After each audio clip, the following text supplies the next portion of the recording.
Have you ever woken up at 3 a.m., staring into the dark, wondering why your body won't let you rest? That quiet hour when the world's asleep, but you're wide awake, heart ticking like a clock you can't turn off, does it feel like a mystery you can't solve? Maybe you've lain there, the silence pressing in, asking yourself, is this just what getting older means? If you've been there, you're not alone. Millions of older adults wake up around 3 a.m., night after night.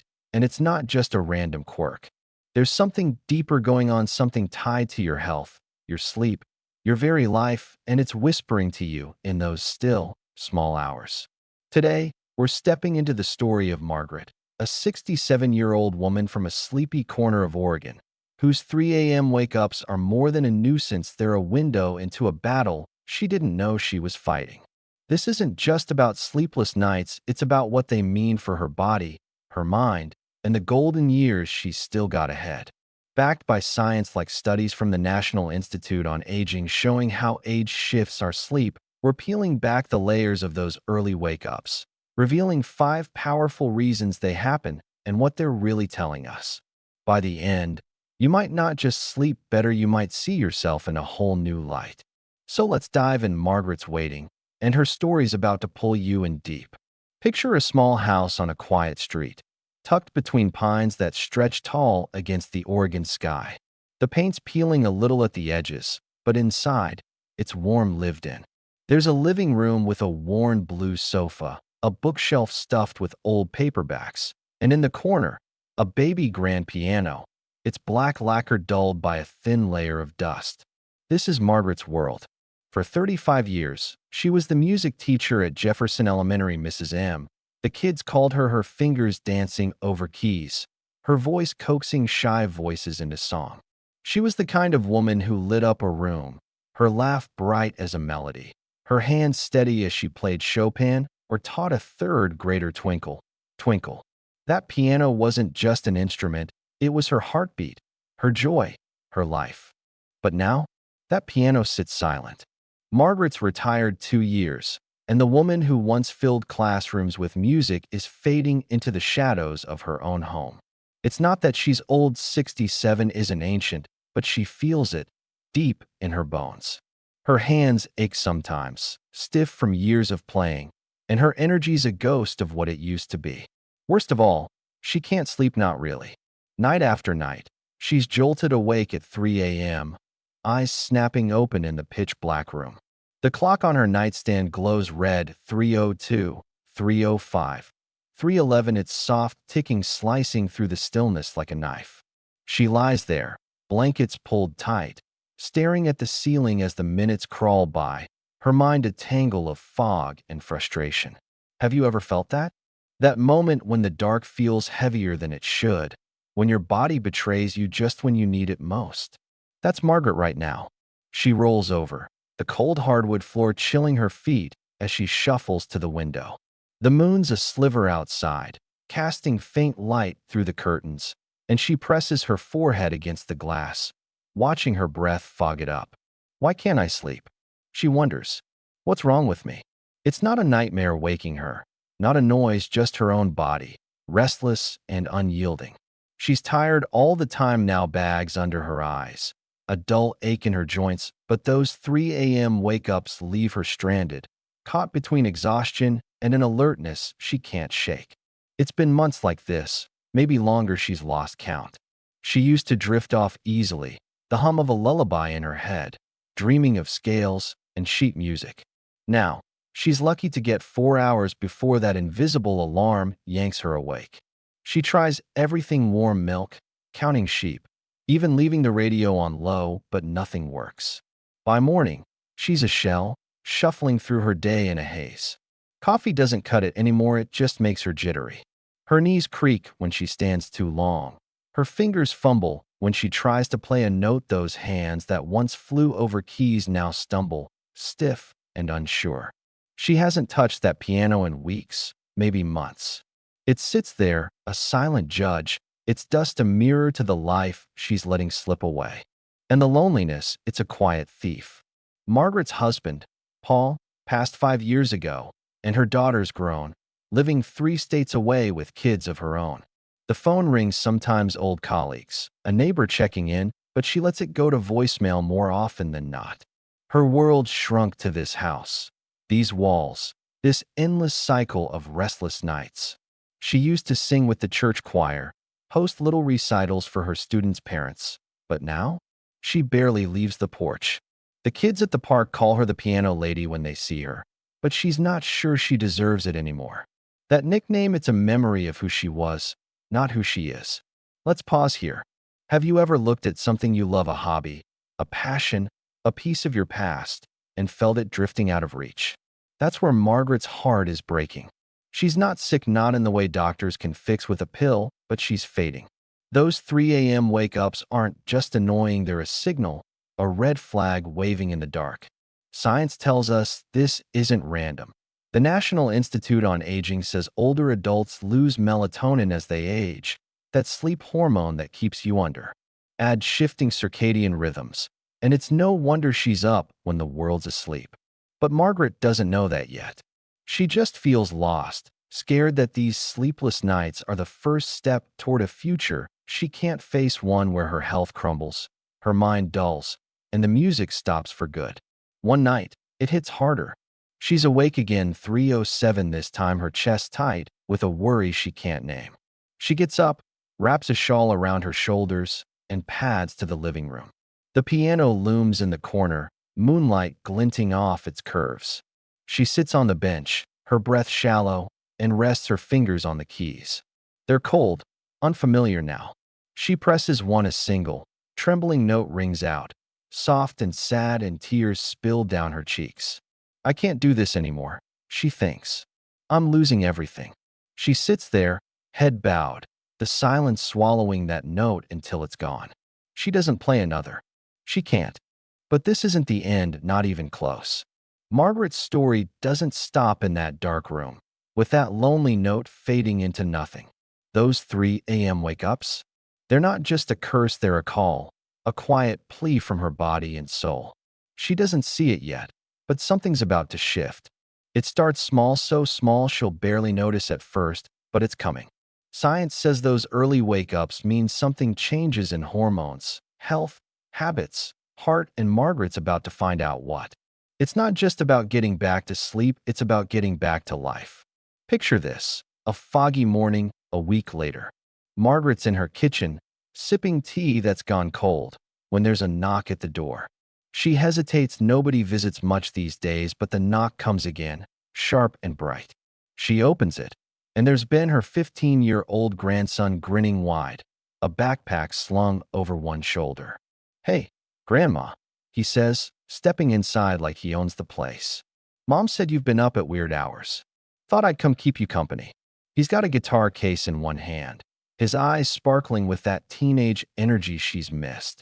She blinks, caught off guard, but he's already heading for the piano. "Play something with me?" he asks. Margaret freezes. Play? Her hands, her sleep, her everything, it's all a mess. But Ben's not waiting for an answer. He's strumming already, a soft chord filling the room, and something in her stirs. She doesn't know it yet, but this moment, this kid, this music is the first crack in the wall she's built around herself. Those 3 a.m. wake-ups are about to mean something more than frustration. Stick with me, Margaret's journey is just beginning, and it's going to wake you up too. What if those 3 a.m. wake-ups weren't just a glitch, but a quiet message from your body, something deeper, something you could actually hear if you listen close enough? That's the question hovering over Margaret now, 67 years old, and caught in a cycle she can't break. She's still waking up every night, 3:02, 3:05, 3:11, the red glow of her clock mocking her from the nightstand. Her hands ache, her mind's foggy, and that piano sits silent in the corner, a dusty echo of the life she used to live. But that moment with Ben, her grandson, strumming his guitar in her living room, it's planted a seed. She doesn't see it yet, doesn't feel it fully, but it's there, waiting to crack through the dark. Let's step back into her world, because this is where the mystery starts to unravel and where Margaret starts to fight back. It's been a few days since Ben's visit, and Margaret's still reeling. That single note she played weak, trembling haunts her. She hasn't touched the piano since, but his voice keeps ringing in her head. Play something with me? She wants to God. She wants to, but her body's a traitor these days. Those 3 a.m. wake-ups are relentless, pulling her out of sleep like a hook in her chest. She lies there, night after night, the house creaking around her, the silence so thick it feels like it's breathing. Her legs twitch sometimes, restless under the blankets, and her joints throb a dull, nagging ache that's worse in the quiet. She's tired all the time, dragging through her days, but sleep won't stick. It's like her body's forgotten how to rest, and it's dragging her down with it. Picture her there, 3:07 a.m., eyes tracing the shadows on her ceiling. The moon's a faint sliver outside, slipping through the curtains, and she's counting the ticks of that damn clock again. Why? She wonders, fists clenched under the sheets. Why can't I just sleep like I used to? She's tried everything: herbal tea, a hot bath, even leaving the window cracked for fresh air, but it's no use. By morning, she's a wreck, her reflection in the bathroom mirror showing a woman she barely knows. Pale skin, dark circles, hair tangled from tossing. She used to wake up humming, ready to teach scales to a room full of kids. Now, she's lucky if she can make it to noon without a nap, and those naps, they don't help. They just leave her groggy, her head pounding like a drum offbeat. It's not just the sleep or lack of it. Margaret's unraveling. She's skipping meals some days, too tired to cook, grabbing a stale muffin or a handful of crackers instead. Her knees creak when she climbs the stairs. Her fingers fumble with buttons. Those hands that once danced over piano keys now feel like strangers. And the loneliness, it's a weight she can't shake. She hasn't called her daughter back in weeks, hasn't sung with the choir in months. The neighbors wave sometimes, but she ducks inside, too drained to chat. She's fading, and those 3 a.m. wake-ups feel like the clock ticking down on the woman she used to be. But here's where it shifts. One afternoon, bleary-eyed and sipping cold coffee, Margaret's flipping through a magazine, something she grabbed from the mailbox weeks ago. Her eyes catch an article, "Why You're Waking Up at 3 a.m." and what it means. She schemes it, half interested, but then a line stops her cold. As we age, melatonin, the hormone that keeps us asleep, drops, leaving us vulnerable in the early hours. She reads on, heart thudding. The National Institute on Aging says it's normal our bodies make less melatonin over time, so sleep gets shorter, lighter. Add a shifting circadian rhythm, your internal clock sliding forward, and suddenly, 3 a.m. isn't random. It's biology, not failure. She sits back, the magazine trembling in her hands. It's not just me. That night, she's awake again, 3:00 for this time, but it feels different. She's not just frustrated, she's curious. She gets up, shawl around her shoulders, and shuffles to the window. The street's dark, the pines swaying in a soft wind, and she thinks about that article. Melatonin, circadian rhythm. She doesn't fully get it yet, but it's a thread, a clue. She's not broken, her body's just changing. And maybe, just maybe, she can change with it. That's when Ben shows up again, like he's got a sixth sense for when she needs him. It's a crisp evening, the sky streaked orange and pink, when he knocks, guitar case in hand, that grin lighting up his face. "Hey, Grandma," he says, barging in. "You look like you need a break. Let's walk." Margaret blinks, caught off guard. "Walk? Ben, she stops herself. Tired? Old?" She doesn't say it. He's already tugging her coat from the hook. "Just around the block," he says. "5 minutes. You can lean on me." She hesitates, her knees protesting at the thought, but his energy's infectious. She nods, slips on her shoes, and steps outside. The air hits her like a shock, cool, sharp, alive with the scent of pine and damp earth. Ben's chattering about school, his band, some song he's writing, and she's half listening, focused on not tripping over the uneven sidewalk. Her legs are stiff at first, heavy like they're waking from a long sleep, but then they loosen. Step, step, step. The crunch of gravel under her boots, the rustle of leaves overhead. It's small, but it's real. Her lungs fill, her heart beats a little stronger, and for a moment, she forgets the ache in her joints. They stop by a bench, the streetlights flickering on, and Ben hands her a water bottle. See, not so bad, he says. She takes a sip, breath puffing out in the cold. Not bad, she admits, and he laughs, a sound that warms her more than the coat. Back home, Ben's not done. He plops on the couch, strumming his guitar, and nods at the piano. Come on, one song. For me.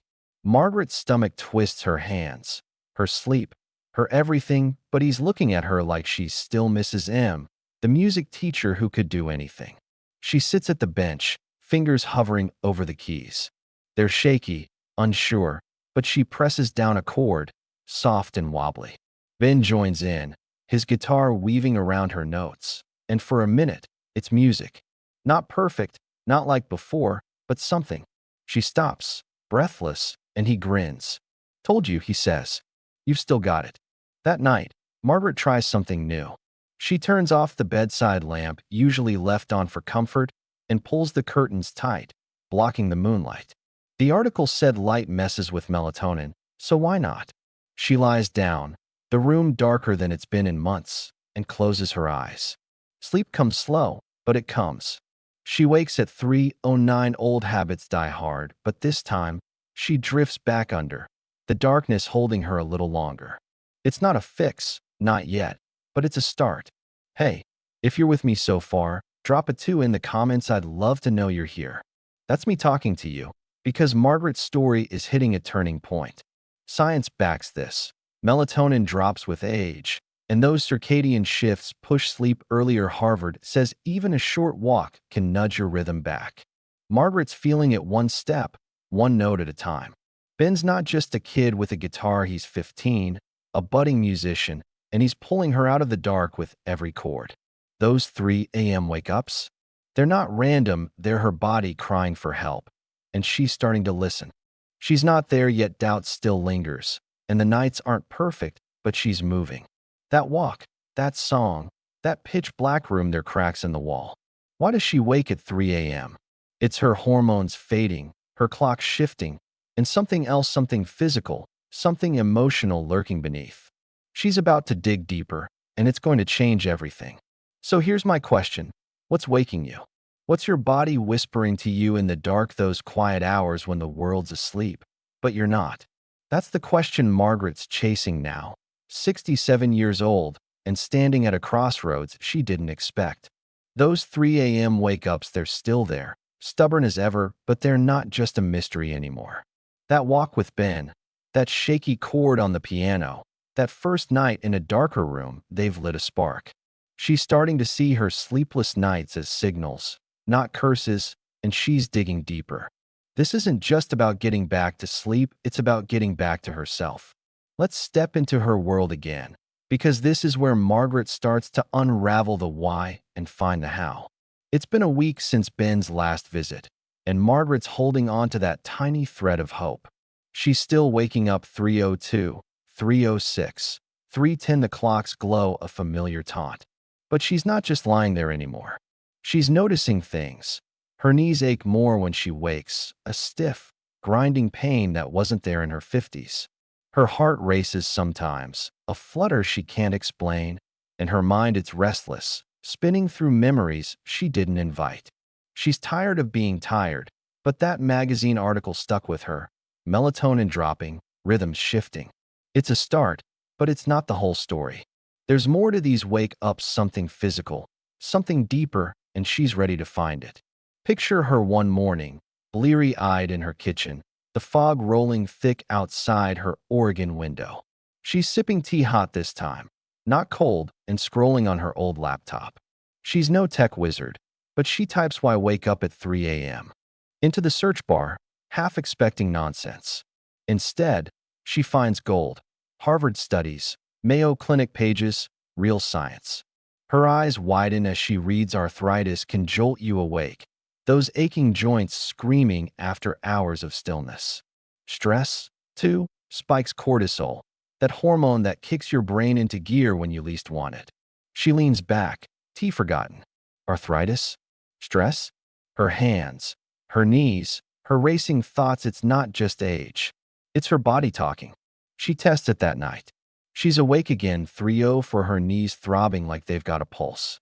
She shifts, tries a pillow under them, and the pain eases just a little. She drifts back under, not for long, but longer than usual.